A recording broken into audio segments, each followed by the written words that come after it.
Today, down the rabbit hole once again, a world corporate monopoly.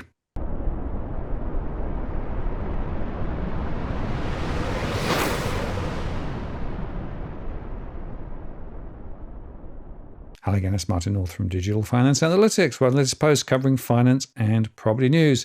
Well, today is the 5th of July, 2024. Very interesting day to have another conversation with my friend George about some of those philosophical things that nobody really wants to talk about. We've just had the election results in the UK, and whilst there's been a landslide in terms of the Labour Party, the share of the vote was not actually much higher than it was previously. And so the whole political structure in the UK is very wobbly. And I think this is a symptom of something much broader, which is what is really going on. To what extent is politics being defined and determined by things other than what we might expect? And is democracy working? And who's really pulling the strings? And I thought, George, you are the man to talk to about this. We're going to talk tonight about a massive monopoly of, I can't say gigantuan would even be a big enough word, but well, it encompasses nations all around the world, countries all around the world. It's the same recipe used in every country. And I think the world's on quite rocky at the moment economically. And it's in countries all over the world, but the West in particular. But look, tell me, what do you regard a monopoly as? Because I'm talking about a world monopoly, but what do you think of when you think of a monopoly in terms of economic activity and a monopoly? Well, I guess, in general terms, a monopoly is an entity or entities that have ultimate control, power and authority to dictate pricing, to determine strategy, and essentially make things happen the way that they want, irrespective of whether it's competitively appropriate, irrespective of whether it actually delivers results to those who might be on the receiving end. They are basically pulling all the strings, they've got all the power, they're in control. That's a very good basic overview of a monopoly. I'd have to agree. But what I'm thinking of a monopoly is much greater and quite sinister. I'll give you an example. We have banking systems in place, and as you know, they can produce fiat money. So they have a monopoly on money. If you integrate the banking system and then integrate that into government, health, education, food, law. But once you integrate all those things, education, law, money, food, health, and you've probably heard of a man by the name of Rockefeller, and you would have heard of Rothschilds. We're getting up into the upper echelons here. From what I've been able to learn, Rockefeller became heavily vested in the health industry and also education.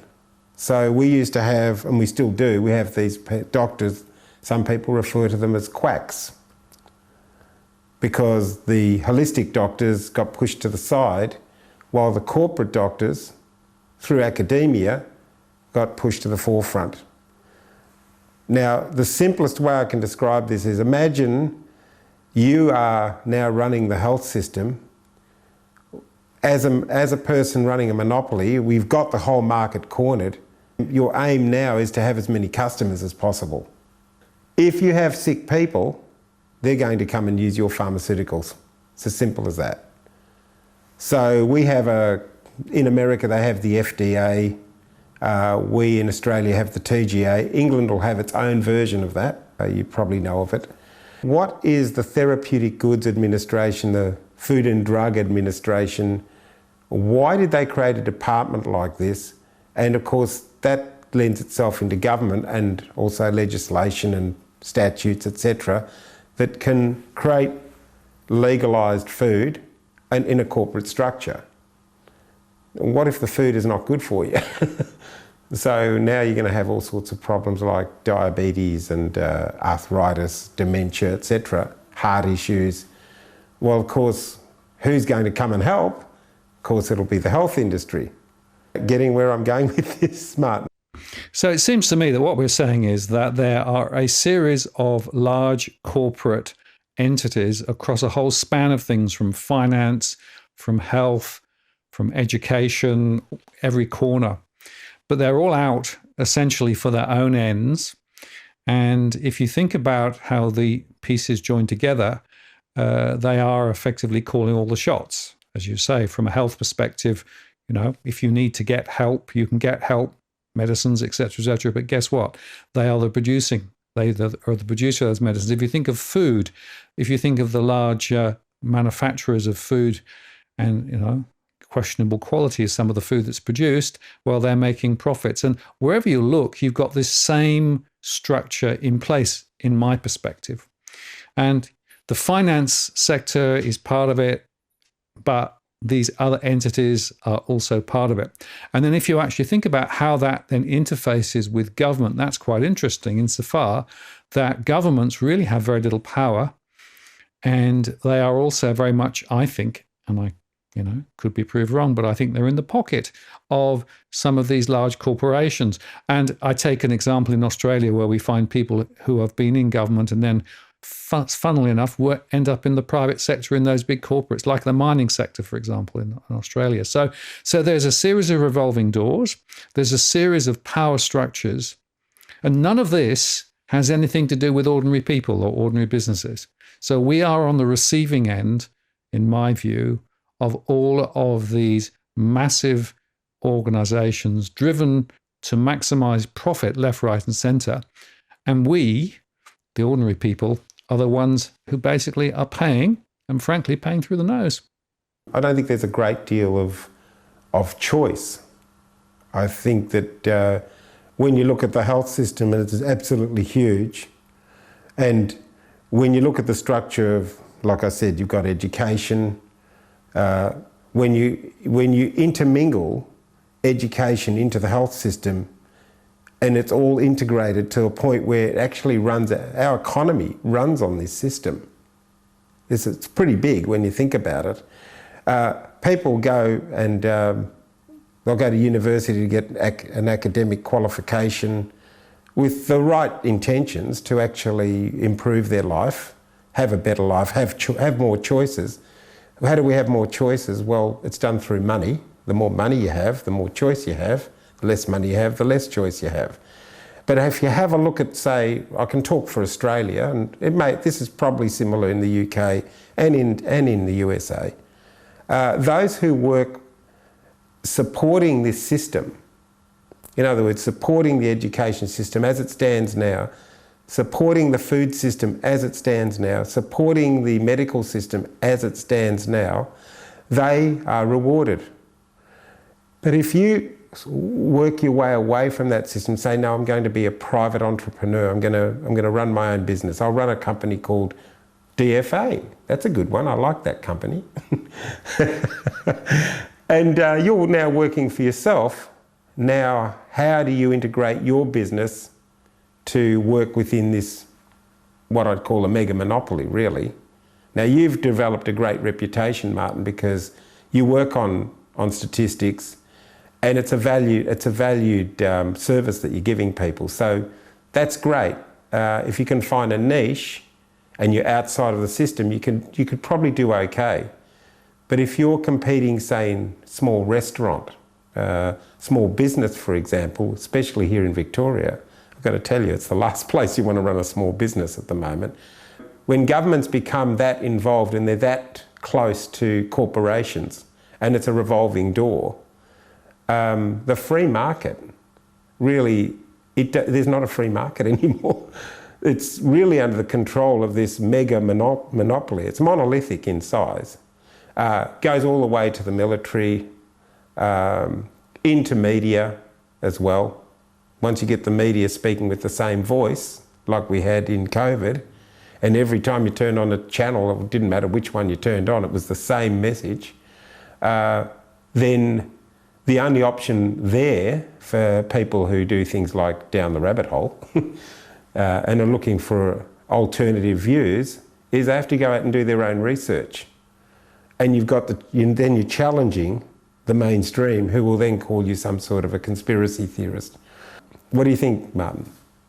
Well, I actually think you've got a very important point here. And, funny how one person's conspiracy theory a few months later can become the mainstream. I mean, for example, John Adams and I have just been successful in our quest against Asic, which has taken a couple of years. Now, right at the start of that, we started highlighting the deficiencies of Asic. And we had quite a few people saying, conspiracy theorists. In fact, Asic accuses John and myself of being conspiracy theorists, right? But actually now the Senate inquiry into Asic has said, no, Asic is actually a faulty vehicle and needs to be completely restructured. So sometimes, what starts as a conspiracy theory turns into reality. But you have to look at it differently. Another example, George, would be the gas industry. Why is it that Australians are paying 5 times more than they should for electricity at the moment? Well, that's because of the way that the gas industry is basically messing with Australian gas. It's pulling it out of the ground. It's selling it onto the international markets. There's no reservation system other than in Western Australia. And then Australians are needing to buy back gas at international market rates, which are about 5 times what the net production costs actually are. And that feeds directly into electricity prices. So the structure of the gas industry, which is to make mega profits for those big corporations, most of which, by the way, are offshore entities, means that individuals are paying a lot more for their electricity and gas than they should be doing. The government seems unwilling to take on these large corporations. They could have reserved gas in Australia and effectively put a price bar on that, which would have meant that the inflation rate would have been a lot lower in Australia and people would have been paying a lot less for their power. But no. Governments can't do that because, of course, governments are quite frightened of these large corporate entities. And they talk about, risk of upsetting those large corporations. That's really one of the things that they can push back on and say, oh, well, they won't come and do business with us if we actually start messing with them. But frankly, my issue is that governments should be actually looking after ordinary people rather than actually dancing with these big corporations. So there are a couple of examples where the structure of the system and the power of corporations are having huge negative impacts on ordinary people. And yet, if you listen to most of the discussions on the mainstream, that's hardly ever discussed. In fact, nobody was talking about, Asic, other than a few people around the edge, until very recently. No one has been raising this question of the gas price until relatively recently. Now a couple of people are talking about it.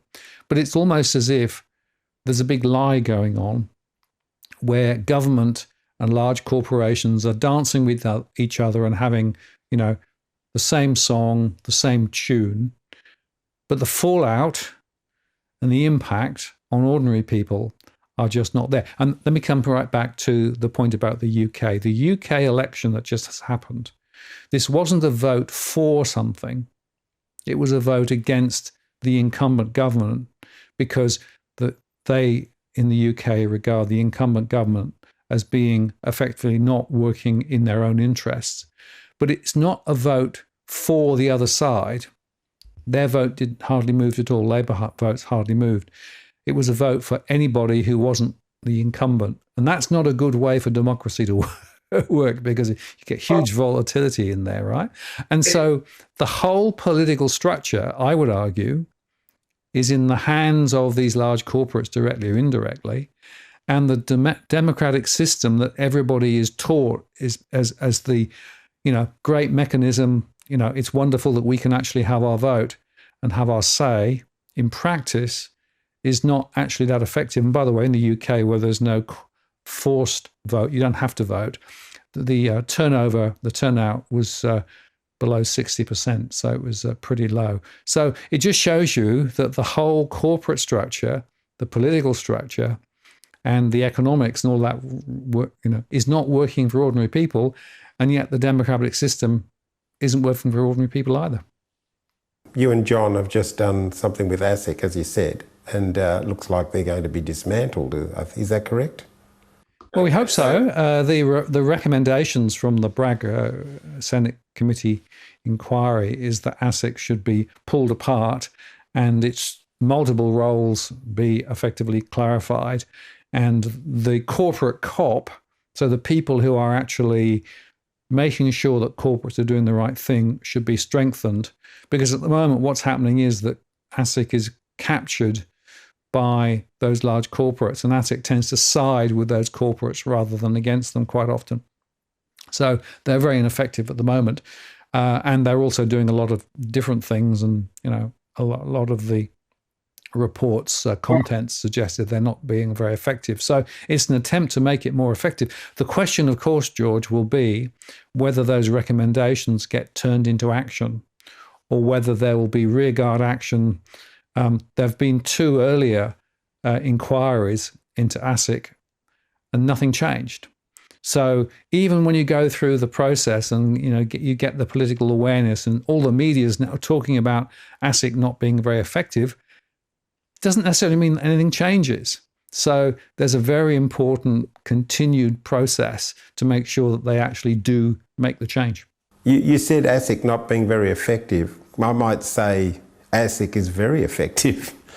It just depends on which side of the fence you're on, if you know what I mean. Yeah. If you're a corporation and ASIC is there watching, and they turn the other way, a bit like a cop who sees a person speed past and says, I won't bother, I know that guy. I suppose that's a simple way to describe it. Well, maybe ASIC is very effective. This is all around the world, by the way, and start looking at things internationally. From the top down, it starts with money. It starts with international banking. And those international banks have got their money invested into all sorts of corporations.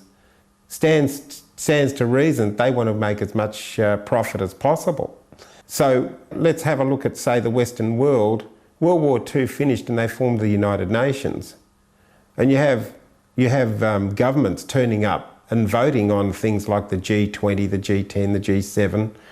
And I don't see democracy working here.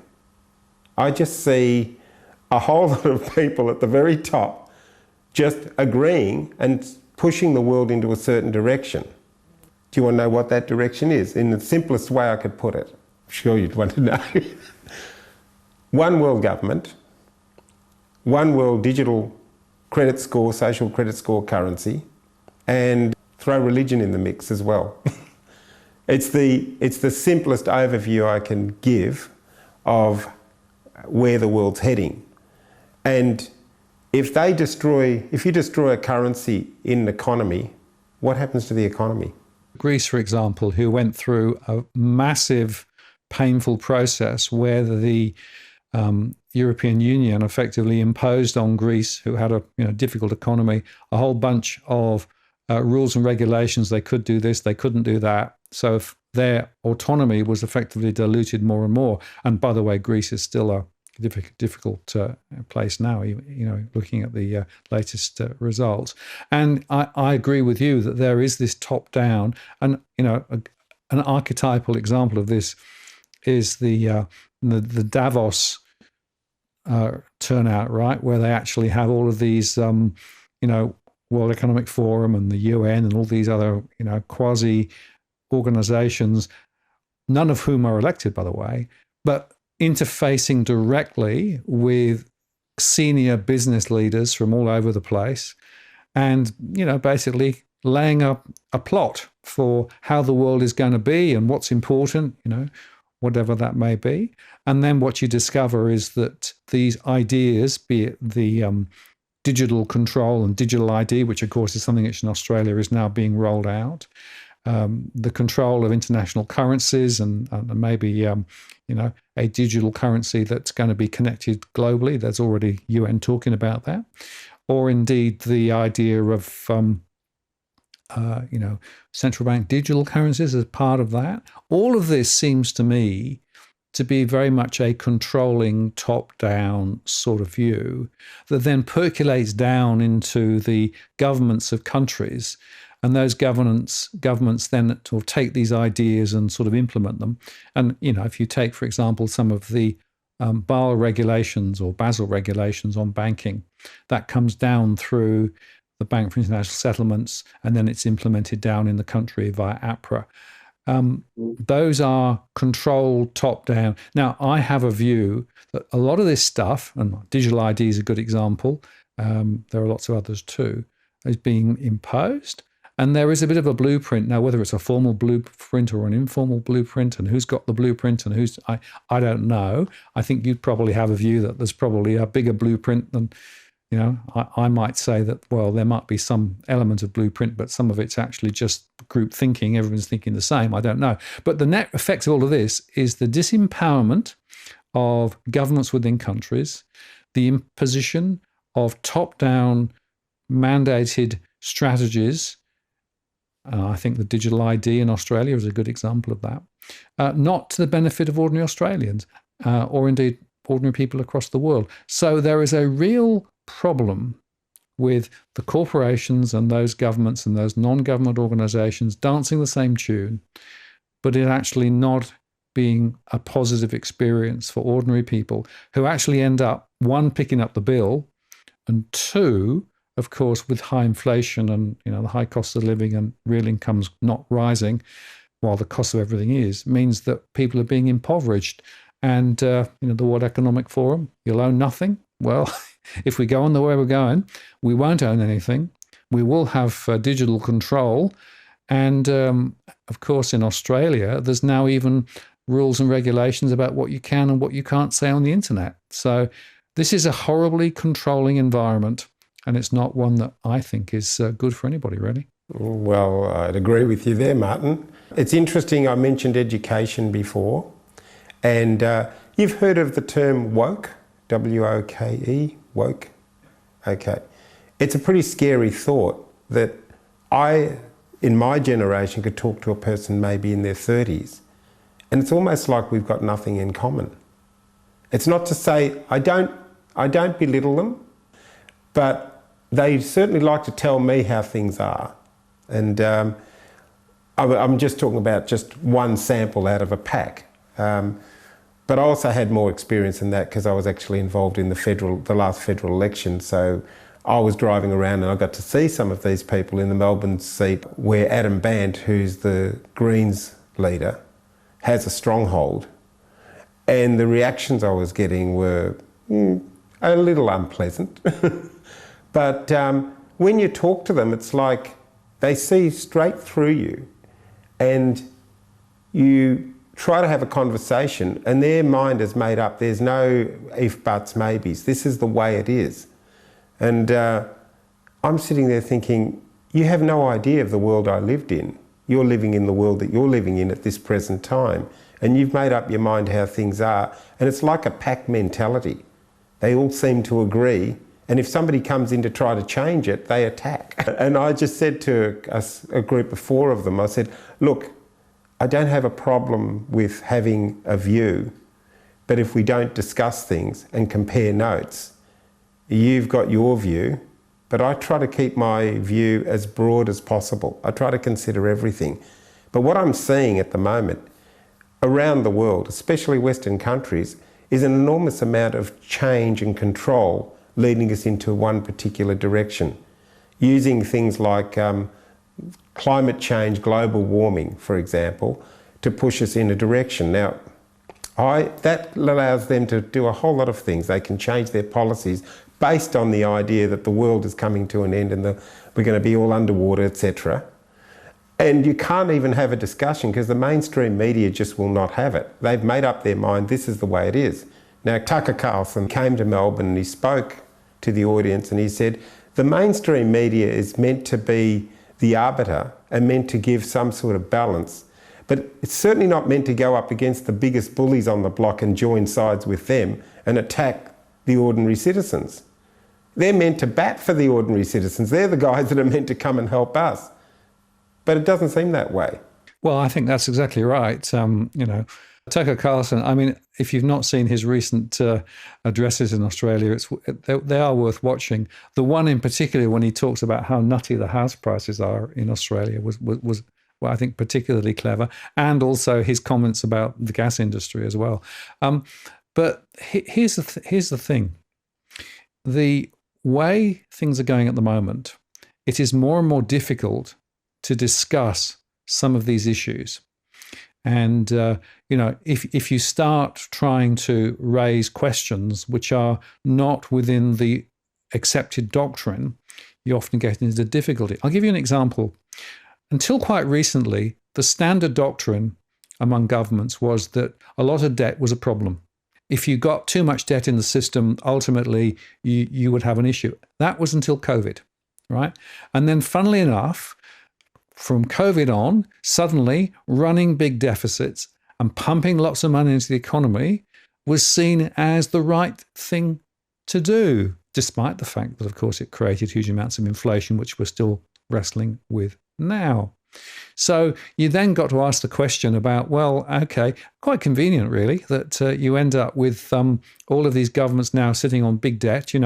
New Zealand has an issue of debt, Australia has an issue of debt, the UK has, Canada has, the US has. There's a lot of debt everywhere. And governments still seem quite wedded to large debt. So there's an interesting switch there. Who are the beneficiaries of all of that debt? The answer is the large financial organizations who trade it and who buy it and who speculate against it. So there are winners. Who are the losers? The losers are those in the economy, ordinary people who are paying their taxes. They're often paying a lot more tax than ever before for less services because, of course, we can't afford those services now because, funnily enough, interest rates are now a lot higher. And that means we're having to spend a lot more on servicing that debt that we actually created. And it's interesting, again, that in the UK election that's just happened, neither side of politics, neither Labour nor the Conservative side of politics, wanted to actually accept the true reality that there was about £20 billion worth of debt that will actually be rolling into the economy just based on the current settings that they've got at the moment. So there's no capacity to spend more without actually lifting taxes or cutting services. But neither side wanted to have any of that discussed as part of the campaign. So in the election campaign, they came out with some little ideas around the edge, but nobody tackled the fundamental question. And again, why is that? Because, of course, it's all a bit of a sham. And the whole election process is really dancing a particular tune and getting people to try and actually feel that they've actually been exposed to a democratic process. I question, because of this monopolistic behavior that we're seeing, the corporate dictate experiences that we're having at the moment, as to what extent democracy is real and to what extent ordinary people are being empowered at all. I would say that we're being led by the nose into a future which I think is pretty dystopian. I'd agree with that, Martin. I think George Carlin, great comedian, somebody will probably comment on this, but he's a great comedian. He said that the left wing and the right wing are the two wings of the same bird. In other words, you still have the same government. It's just it changes its colour or changes its wing. And so we've got a situation where it doesn't seem to matter which government you vote for. Again, I reiterate, go back to the United Nations, you look at the World Economic Forum. These are not agreements that were set in by democratic countries, by the citizens anyhow. They just accepted it. I mean, when you hear the United Nations, sounds like a good idea. I mean, who wouldn't want the nations united, maybe to avoid wars? And that would be great. That's what they would do. But what have we had? We've had war after war after war, takedown of countries like Iraq. And of course, once they finished off Iraq, they certainly had the ability to take over its central bank. Same with Libya. You can call it a conspiracy if you want, or a conspiracy theory, but have a look at what's happening in front of us. The world is kind of on a course not that dissimilar to the roaring 20s that preceded the Great Depression. And we can't continue to take massive, massive debts and dumping it on all the citizens while the corporations are making all their profits and the citizens are left to kind of deal with it. And the only place the citizens can go is they either work for a corporation or they work for the government. And for those who work outside of that system, It's just too bad. So, look, I think having said all that, I don't know if you'd want to add anything, but I think that's what I see. I see the world heading towards this one world government, one world currency, which would be a digital currency, of course, and be social credit score connected, and this one world religion, which I think I've spoken to you about in previous episodes. When we do have what I consider to be, it's when you look at the pharmaceutical industry, it's not a local industry in America, it's all around the world, it's massive. And when you look at the health industry, again through academia, controlled by the people who run the pharmaceutical industry so they can bring in their doctors and provide their prescriptions, because that's what doctors do. And meanwhile, the holistic doctors are being pushed aside and called quacks. In the meantime, we've got an economy that's getting tighter and tighter and tighter. Cost of living is going up. And then you've got this infighting going on, divide and conquer, going on between the younger generations and the older generations. Instead of sitting down and talking about what the world could be and how we could make it a better place, it seems to be a me mentality. Our group is okay, we're on the right track, you're the old guard, you've taken away our opportunity because you bought a property and we can't afford one because of you. And I'm thinking, hang on, it's not because of the baby boomers that this has happened. They had benefits that this younger generation are not having at the moment. And it's not because of them, it's because this divide of property versus incomes. You know, you've seen the graphs, you would know. And the younger generation not getting the same opportunities. But it's not because the baby boomers came along and had the opportunity. It's because this enormous flood of money comes into the economy, and where does it go? When you've got cheap interest rates, what happens to property prices? Well, certainly the asset inflation that we've seen, you know, not just property, but if you think of the stocks and the shares, you know, there's a massive amount of money being created and is flying around the system and looking for that next investment opportunity. Again, it's a particular doctrine that I would question. I would also make the point that, of course, we do have the BRICS group, which is almost an alternative power bloc that's beginning to develop, and that includes, you know, China and some other countries who actually believe that some of this tyranny is actually, you know, basically from a Western perspective.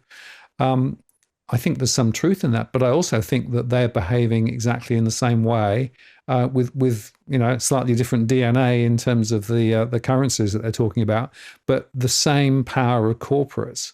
So this is a global issue rather than just a Western issue, I think, is my first point.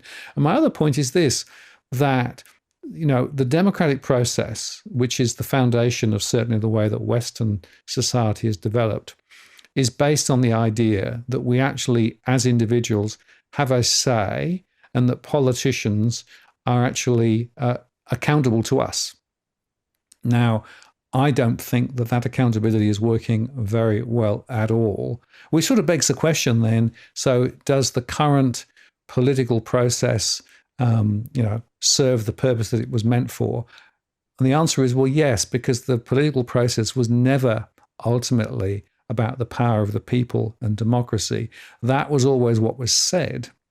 But the democratic processes and the governmental processes was about maintaining and safeguarding the value of corporates and the power amongst those in control. So in a way, the political system is working precisely as designed.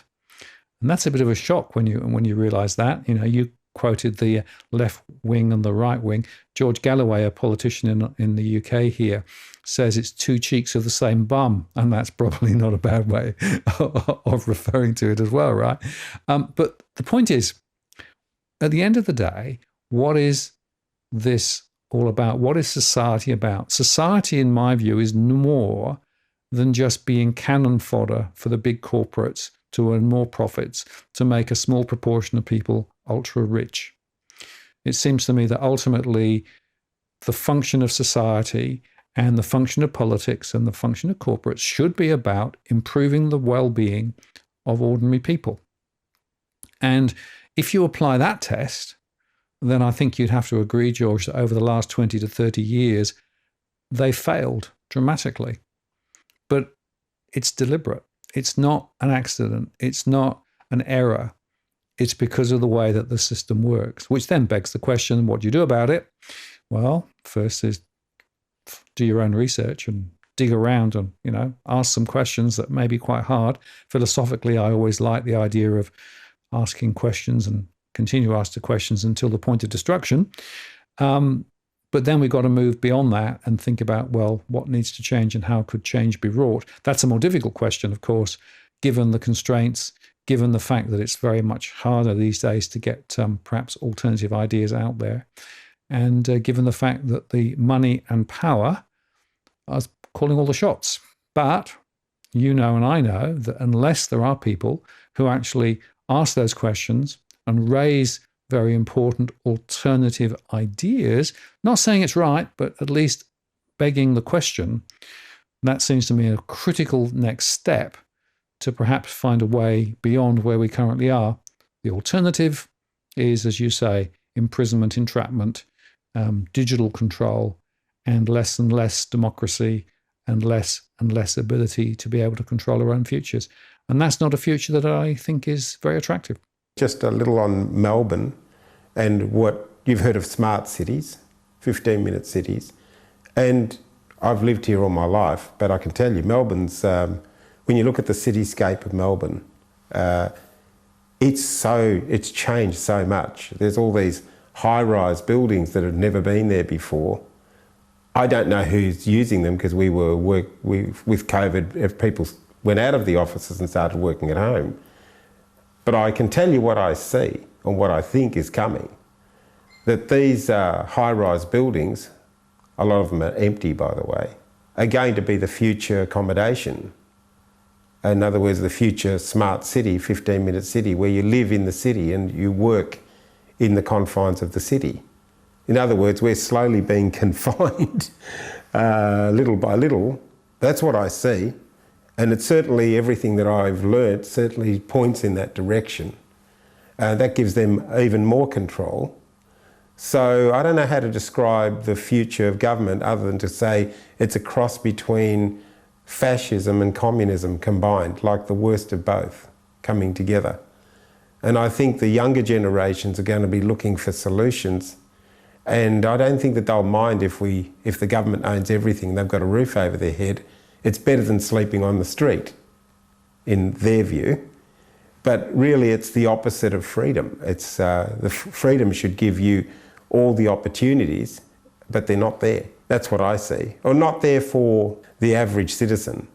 Opportunities seem to be there for large corporations and government, but not for citizens. And as you said, the World Economic Forum, you'll own nothing and be happy, unelected, and there they are having these meetings with some very high-profile business people, flying in from all over the world in their own private jets, might I add. I think that I think you can see pretty much what I was talking about, that when I say a monolithic monopoly, once you introduce the banks and you see it top down and you can see the control, and of course they're all there for their profit, it doesn't really leave us with a lot of choice unless we can find a way to change the political system and have a say, which democracy is meant to have.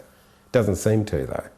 Yeah, so George, I think we've explored this quite well tonight, and to underscore again that there are important decisions ahead, but people need to be asking important questions about what is really going on, and not necessarily taking the first answers that come from the mainstream media or indeed from our politicians, right? There are things afoot.